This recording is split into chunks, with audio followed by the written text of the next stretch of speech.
नमस्कार, प्रणाम प्यारे साथियों, स्वागत है आपका अपने प्यारे से YouTube क्लासेस में। दोस्तों, मैं जयंत सर और आज फिर से मैं लेके आ गया हूँ आपके क्लास 12 के हिंदी का तीसरा चैप्टर, जिसका नाम है संपूर्ण क्रांति और जिसका लेखक स्वयं हमारे बिहार के लोकनायक साहब हैं। आप जानते हैं कि लोकनायक कौन है, आपको जानना चाहिए।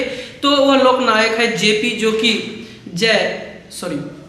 जेपी अर्थात कौन, आप लोग सभी जानते हैं, यहाँ पे जयप्रकाश नारायण। ठीक है प्यारे साथियों, चलिए बिना विलंब के हुए क्लास को शुरू करते हैं और देखते हैं आज के इस धमाकेदार क्लास को, जो कि आपके आने वाले बोर्ड की परीक्षा के लिए बहुत ही ज़्यादा महत्वपूर्ण होने वाला है। तो चलिए शुरू करते हैं, देखते हैं। चलिए, आप लोग समझ गए होंगे, आगे बढ़ते हैं। देखिए, मैं आपके सामने में लेके आ गया हूँ बहुत ही जबरदस्त तरीके से। पहले आपको मैं लेखक का परिचय दूंगा, उसके बाद कहानी जो है, कहानी है, कविता है, जो भी है हमारे पास, यह एक भाषण है। ठीक है, तो उसके बारे में मैं फिर आपको, जैसे पाठ का सारांश हुआ, ठीक है, तो इस तरीके से मैं आपको बताते हुए चलूंगा, जो कि आपको बिल्कुल सही ढंग से समझ में आने वाला है और अच्छे तरीके से। चलिए शुरू करते हैं और देखते हैं। कह रहा है, ध्यान से देखिएगा एक प्रश्न को, जो कि आपके आने वाले बोर्ड की परीक्षा के लिए बहुत ही ज्यादा महत्वपूर्ण होने वाला है। ठीक है ना, चलिए प्यारे साथियों, ध्यान से देखिएगा, एक एक चीज आपके लिए बहुत ही महत्वपूर्ण है। ठीक है, चलिए, सब चीज आपको फ्रेश रूप से दिखाई दे रहा होगा। आज हम लोग पढ़ रहे हैं संपूर्ण क्रांति, जिसके लेखक स्वयं कौन है? जयप्रकाश नारायण साहब। तो चलिए लेखक परिचय सबसे पहले देखते हैं। लेखक का नाम आपका हो गया जयप्रकाश नारायण। ठीक है, और यह जयप्रकाश नारायण लिखे हैं अर्थात संपूर्ण क्रांति। ठीक है, इसका जन्म हुआ 11 अक्टूबर 1902 ईस्वी को। देखिए, जन्म निधन याद रखिएगा, बहुत महत्वपूर्ण है। क्लियर है? चलिए, उसके बाद इसका जन्म स्थान सीताब दियारा गांव, याद रखिएगा, कौन सा गांव? सीताब दियारा गांव। और इसका निधन 8 अक्टूबर 1979 ईस्वी को हुआ। ठीक है, निधन 8 अक्टूबर 1979 ईस्वी को। चलिए, माता पिता, माता जी का नाम फूलरानी तथा पिताजी का नाम हर्षुदयाल।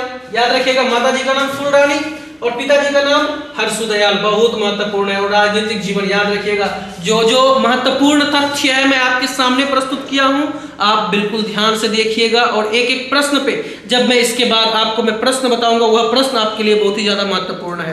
क्लियर है? चलिए, राजनीतिक जीवन 1929 में कांग्रेस में शामिल। पूछता है कि कांग्रेस में शामिल कब हुए जेपी? ठीक है, इसका शॉर्ट नेम क्या है? जेपी। ठीक है, अर्थात जय कृष्णमूर्ति नहीं, जयप्रकाश नारायण। ठीक है, 1929 में कांग्रेस में शामिल हुए। चलिए, इसका शिक्षा दीक्षा कहाँ पे हुई, इन चीज को जानते हैं। आरंभिक शिक्षा घर पर, जैसे हम लोग बचपन में पढ़ते हैं, घर पर ही क ख ग घ ABCD सीखते हैं, उसी प्रकार से इन्होंने भी, जयप्रकाश नारायण ने भी, लोकनायक ने भी शिक्षा आरंभ की अपने घर पर ही। आगे शिक्षा के लिए पटना कॉलेज अर्थात पटना कॉलेज गए आगे पढ़ने के लिए। आगे कहा कि 1922 में शिक्षा प्राप्ति के लिए अमेरिका गए। पूछता है, प्रश्न आता है कि बताइए, हमारे जेपी साहब शिक्षा प्राप्त करने के लिए कहां पे? तो अमेरिका गए। कब गए, कितने ईस्वी में गए? तो वह 1922 ईस्वी में गए। इस चीज को आप ध्यान दीजिए। ठीक है, मैं आपको एक एक चीज के बारे में बताऊंगा, जो आपके आने वाले बोर्ड की परीक्षा के लिए सीधा बहुत ज्यादा महत्वपूर्ण होने वाला है। ठीक है प्यारे साथियों, देखिए, माँ की अस्वस्थता के कारण पीएचडी नहीं कर पाए, बेचारे पीएचडी नहीं कर पाए, घर में कुछ कारण चल रही थी, माँ की तबीयत खराब थी, इस कारण से पीएचडी नहीं कर पाए और वापस लौट आए।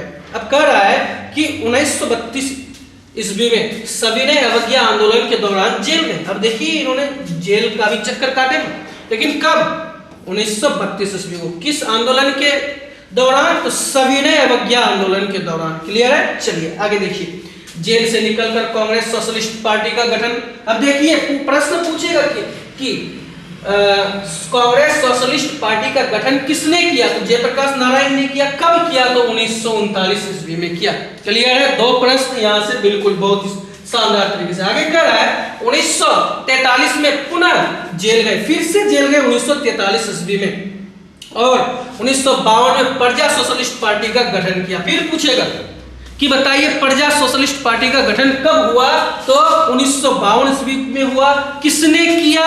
तो जयप्रकाश नारायण ने किया। क्लियर है? चलिए आगे कह रहा है, 1954 में विनोबा भावे के सर्वोदय आंदोलन से जुड़े। अब कहेगा कि कि बताइए जेपी विनोबा भावे के सर्वोदय आंदोलन से कब जुड़े? तो 1954 ईस्वी में जुड़े। याद रखिएगा, एक एक चीज एक एक भी आपके लिए बहुत ही ज्यादा महत्वपूर्ण है, क्योंकि आप पढ़ रहे हैं संपूर्ण क्रांति। एक क्रांति आपके अंदर में ही होनी चाहिए, जो कि आप आने वाले बोर्ड की परीक्षा के लिए अपने आप को तैयार कर रहे हैं। ठीक है, चलिए आगे यह है कि 1947 में छात्र आंदोलन का नेतृत्व किया। पूछेगा कि बताइए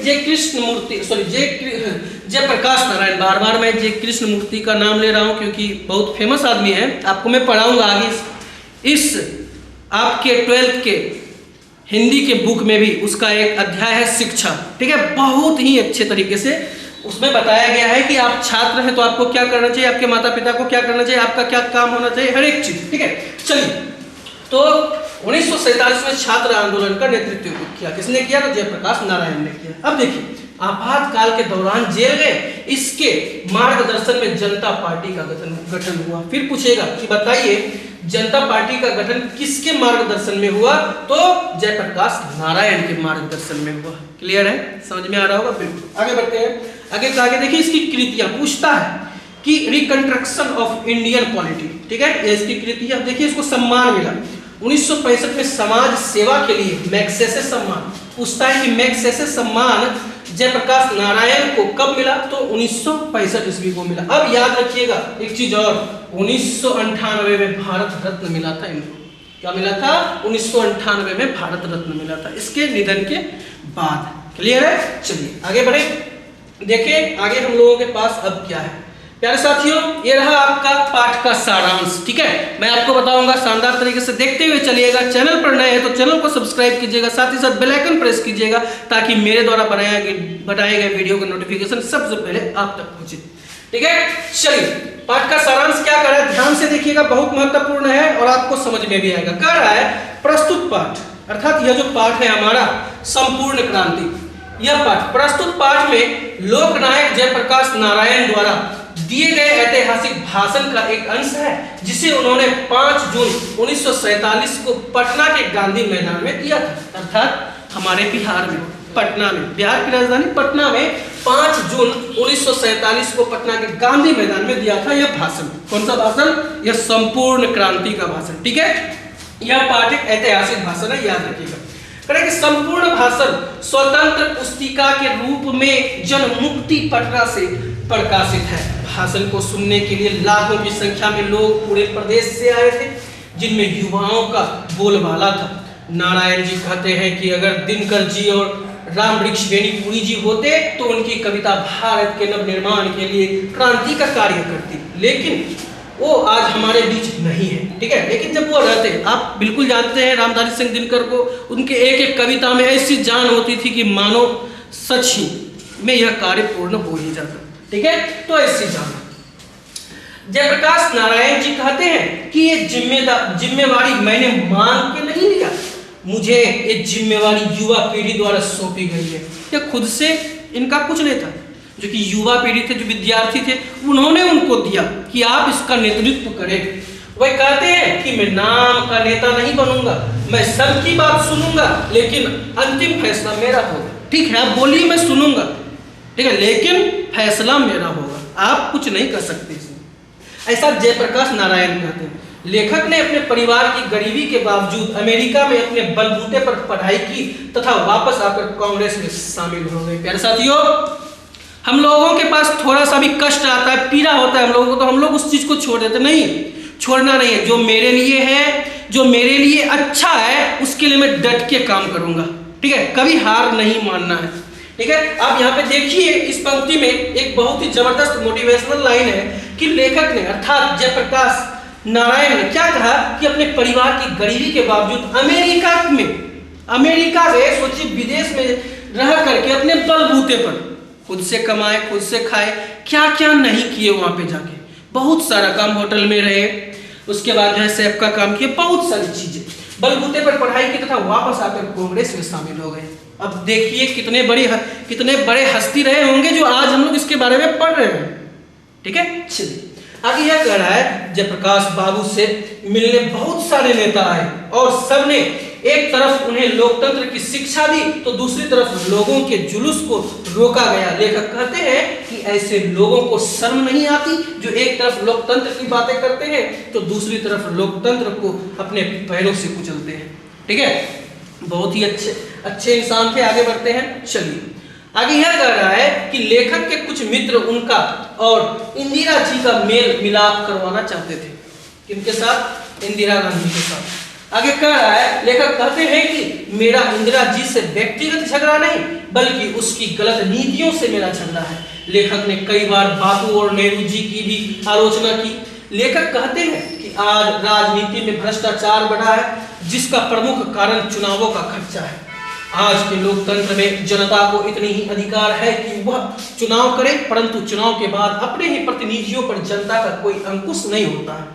लेखक के अनुसार अन्य देशों में प्रेस तथा पत्रिकाएं प्रतिनिधियों पर अंकुश लगती है, लेकिन हमारे देश में इसका बहुत अभाव है। जयप्रकाश नारायण जी का एक भाषण मंत्रमुग्ध करने वाला था।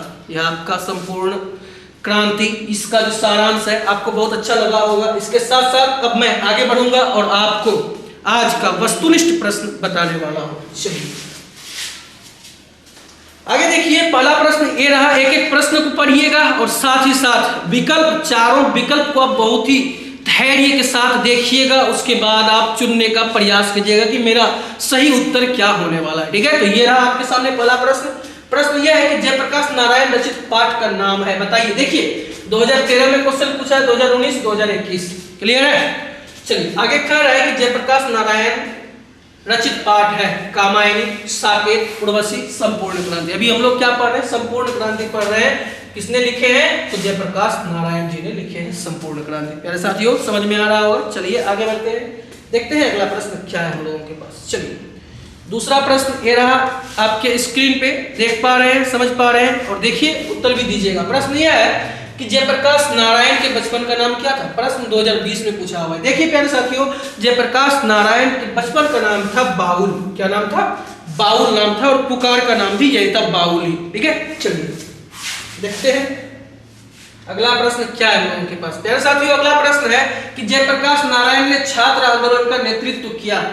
चलिए अभी कुछ देर पहले ही हम लोग पढ़े कि जयप्रकाश नारायण ने छात्र आंदोलन का तो नेतृत्व किया, लेकिन कब किया इसके बारे में भी मैं आप लोगों को बताया हुआ था। तो फटाफट से सोचिएगा और बताने का प्रयास कीजिएगा। 1974 में, सन 1967 में, 1976 में, या फिर 1977 में। प्यारे साथियों, मैं आपको बताया कि जयप्रकाश नारायण ने छात्र आंदोलन का जो नेतृत्व किया वह 1947 ईस्वी में किया था, सॉरी 1974 ईस्वी में किया था। ठीक है, चलिए आगे बढ़ते हैं, देखते हैं अगला प्रश्न क्या है हम लोगों के पास। चलिए प्यारे साथियों, प्रश्न है कि रिकंस्ट्रक्शन ऑफ इंडियन पॉलिटी नामक पुस्तक किसने लिखी? जब मैं कृतियां पढ़ा रहा था तो यही कृतियां आई थी आपके पास कि बताइए, वहां पे लिखा हुआ था कि reconstruction of India, Indian polity नामक पुस्तक किसने लिखी? तो यह लिखा है जयप्रकाश नारायण ने। प्यारे साथियों, किसने लिखी? जयप्रकाश नारायण ने लिखे हैं इस कृति को। प्यारे साथियों, आगे बढ़ते हैं। अगला प्रश्न आपके सामने ये रहा। प्रश्न को देखिए, प्रश्न यह कह रहा है कि निम्नांकित उदाहरण किस पाठ से लिया गया है? अब उदाहरण है कि अपना देश पिछड़ा हुआ है बावजूद इसके कि हमने लोकतंत्र की स्थापना की। यह प्रश्न 2019 ईस्वी में पूछा हुआ है और आपको बताना है कि यह जो लिया गया है, यह उदाहरण यह किस पाठ से लिया गया है? संपूर्ण क्रांति से, सिपाही की मां से, प्रगति और समाज से, या फिर इनमें से कोई नहीं। प्यारे साथियों, अभी हम लोग पढ़ रहे हैं संपूर्ण क्रांति, अर्थात यह जो लिया गया है वह संपूर्ण क्रांति पाठ से लिया गया है। ठीक है प्यारे साथियों, आगे बढ़े इसके साथ साथ देखिए अगला प्रश्न हम लोगों के पास है क्या। चलिए प्यारे साथियों, 6 नंबर का प्रश्न है। प्रश्न बहुत ही प्यारा है, देखिएगा। प्रश्न यह कह रहा है, पढ़िएगा थोड़ा सा, कि संपूर्ण क्रांति का नारा किसने दिया? बहुत फेमस है प्रश्न, बहुत फेमस है। ठीक है, बहुत ही प्रसिद्ध है। यह कह रहा है कि संपूर्ण क्रांति का नारा आप लोग सभी जानते हैं कि जयप्रकाश नारायण ने संपूर्ण क्रांति का नारा दिया। ठीक है, चलिए काम बहुत है, समय बहुत कम है, काम बहुत है लेकिन समय बहुत कम है। चलिए फिर से 7वां नंबर का प्रश्न, संपूर्ण क्रांति के रचनाकार। प्यारे साथियों, प्रश्न को देखिएगा एक बार, 2017 और 2019 में पूछा हुआ है और कह रहा है संपूर्ण क्रांति के रचनाकार और जयप्रकाश नारायण साहब है। क्लियर है? चलिए आगे बढ़ते हैं।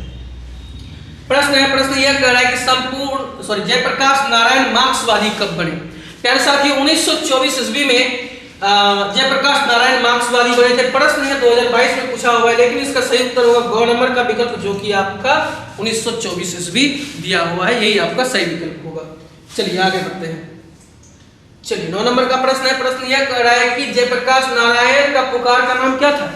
बीते हुए समय में मैं आपको बताया कि जयप्रकाश नारायण की पुकार का नाम था बाउल। अब देखिए विकल्प नंबर घ, विकल्प नंबर घ, ठीक है, बाउल है। देखिए ऑप्शन भी देखिएगा, बबुआ जगन नारायण बाउल। जी हाँ, बाउल इनके बचपन के पुकार का नाम था। प्यारे साथियों ध्यान दीजिएगा, आपके लिए बहुत ही ज्यादा महत्वपूर्ण है, ठीक है। चलिए आगे बढ़ते हैं। अगला प्रश्न ये रहा। प्रश्न यह है कि किस अस्पताल में दिनकर जी का निधन हुआ था? प्यारे साथियों बिलिंगडन नर्सिंग होम, ठीक है, कहां पे? बिलिंगडन नर्सिंग होम, जो कि आपका क नंबर का विकल्प है। इस नर्सिंग होम में दिनकर जी का निधन हुआ था, इस हॉस्पिटल में, ठीक है, क्या है? बिलिंगडन नर्सिंग होम में। प्यारे साथियों इसी के साथ साथ मैं आगे बढ़ता हूं, देखता हूं अब अगला प्रश्न क्या है हम लोगों के पास। प्यारे साथियों प्रश्न को देखिएगा, बहुत ही प्यारा है और शानदार तरीके से इसका जवाब आप कमेंट सेक्शन में दीजिएगा।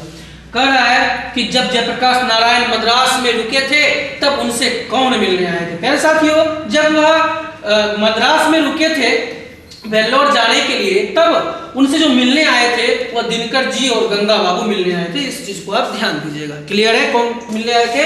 दिनकर जी और गंगा बाबू मिलने आए थे। अब वही जब मिलने आए थे तो बीते हुए समय में हम लोगों ने पढ़ा कि दिल का दौरा दिनकर जी को कहाँ पे हुआ था, तो वह किस कहाँ पे हुआ था? यही मद्रास में ही हुआ था। और किस हॉस्पिटल में उसका निधन हुआ? तो बिलिंगडन नर्सिंग होम हॉस्पिटल था, वहीं पे उसका निधन हुआ था। क्लियर है? यही से सवाल रिलेट है। चलिए आगे बढ़ते हैं। 12 नंबर का प्रश्न है। प्रश्न यह कह रहा है कि जयप्रकाश नारायण किस प्रकार के विचारक थे? आपके पास विकल्प है कृपणतावादी, दूसरा विकल्प है संकीर्णतावादी, तीसरा विकल्प है समाजवादी, चौथा विकल्प है पूंजीवादी। प्यारे साथियों मैं आपको बताना चाहूंगा इस प्रश्न का उत्तर बहुत ही शानदार तरीके से। यह जयप्रकाश नारायण जो थे वह समाजवादी प्रकार के विचारक थे, याद रखिएगा। क्लियर है? समाज के बारे में सोचते थे, अब भी सोचते हैं, हम सभी सोचते हैं। चलिए आगे बढ़ते हैं। चलिए प्रश्न है, प्रश्न बहुत ही प्यारा है, देखिएगा। प्रश्न यह कह रहा है कि जयप्रकाश नारायण ने युवकों के संघर्ष का नेतृत्व किया, छात्रों के आंदोलन को बढ़ावा देने के लिए कौन सी समिति बनाई? तो स्वाभाविक है कि छात्र संघर्ष समिति बनाई। कौन सा समिति बनाई? छात्र संघर्ष समिति बनाई थी। छात्रों किसको? युवकों के संघर्ष का नेतृत्व किया। तो छात्रों के आंदोलन को बढ़ावा देने के लिए छात्र संघर्ष समिति बनाई थी। किसने बनाई थी? तो जयप्रकाश नारायण ने बनाई थी। चलिए अगला प्रश्न 14 नंबर का प्रश्न यह कह रहा है कि जयप्रकाश नारायण मद्रास में अपने किस मित्र के साथ रुके थे? तो अपने ईश्वर श्री अय्यर के साथ रुके थे, इस दोस्त के साथ वहां पे रुके थे। ठीक है, चलिए आगे बढ़ते हैं। अगला प्रश्न देखिएगा 15 नंबर का प्रश्न यह कह रहा है कि 1974 में बिहार प्रदेश के मुख्यमंत्री कौन थे? आपका विकल्प है कृष्ण वल्लभ सहाय, दूसरा है अब्दुल गफूर साहब, तीसरा है अनुग्रह नारायण सिंह, उसके बाद है चौथा विकल्प है आपका महामाया प्रसाद। प्यारे साथियों 1974 में बिहार के मुख्यमंत्री अब्दुल गफूर साहब थे पाठ के अनुसार। ठीक है, चलिए आगे बढ़ते हैं। अगला प्रश्न ये रहा आपके स्क्रीन पे, कह रहा है कि लेनिन की मृत्यु कब हुई? प्यारे साथियों लेनिन से बहुत प्रभावित थे और इसी से प्रभावित होकर के कौन? हमारे जेपी साहब जयप्रकाश नारायण, वो मार्क्सवादी बने थे। क्लियर है? तो 1924 ईस्वी में लेनिन का मृत्यु हुआ था, इस चीज को आप नहीं भूलिएगा। क्लियर है? चलिए आगे बढ़ते हैं, देखते हैं अगला प्रश्न क्या है हम लोगों के पास। प्यारे साथियों अगला प्रश्न ये रहा हम लोगों के साथ। प्रश्न यह कह रहा है कि जयप्रकाश नारायण को भारत की जनता किस नाम से याद करते हैं? कुछ देर पहले बीते हुए समय में चर्चा किया मैंने कि लोक नायक के नाम से इन्हें बिहार की जनता याद करते हैं, हमारे देश की जनता याद करते हैं। ठीक है, चलिए प्यारे साथियों आगे बढ़ते हैं। अगला प्रश्न 18 नंबर का प्रश्न यह कह रहा है, ध्यान से देखिएगा बच्चों, कि जयप्रकाश नारायण किस मित्रता को ठोस मानते थे? एकदम कौन सी मित्रता? तो अंडरग्राउंड जमाने की मित्रता को बहुत ही ठोस मानते थे हमारे जेपी साहब। ठीक है, अंडरग्राउंड जमाने की मित्रता को बहुत ही ठोस मानते थे। चलिए आगे देखते हैं 19 नंबर का प्रश्न है। प्रश्न क्या कर रहा है कि जयप्रकाश नारायण किसको भाई कहते थे? दिनकर जी को, जवाहरलाल जी को, सोमनाथ गोयनका को, या फिर गंगा बाबू को? दोस्तों हमारे जेपी साहब जो थे वह जवाहरलाल जी को क्या मानते थे? अपने भाई मानते थे, अर्थात भाई कहते थे। ठीक है, चलिए आगे बढ़े। लास्ट क्वेश्चन आपके सामने ये रहा। चलिए 20 नंबर का प्रश्न है, प्यार से देखिएगा प्रश्न को और समझने की कोशिश कीजिएगा। प्रश्न यह कह रहा है, जयप्रकाश नारायण के अनुसार देश का अभिष्टा किसके हाथों में है? तो प्यारे साथियों, जयप्रकाश नारायण के अनुसार हमारे देश की जो अभिष्टा है वह नई पीढ़ी के हाथ में है। किसके हाथ में है? नई पीढ़ी के हाथ में है। चलिए प्यारे साथियों, वीडियो कैसा लगा कमेंट करके जरूर बताइएगा और आज का क्लास कैसा लगा ये भी जरूर बताइएगा। ठीक है, तो आज के लिए यहीं तक, कल फिर मिलते हैं। तब तक के लिए सभी प्यारे साथियों को राधे राधे।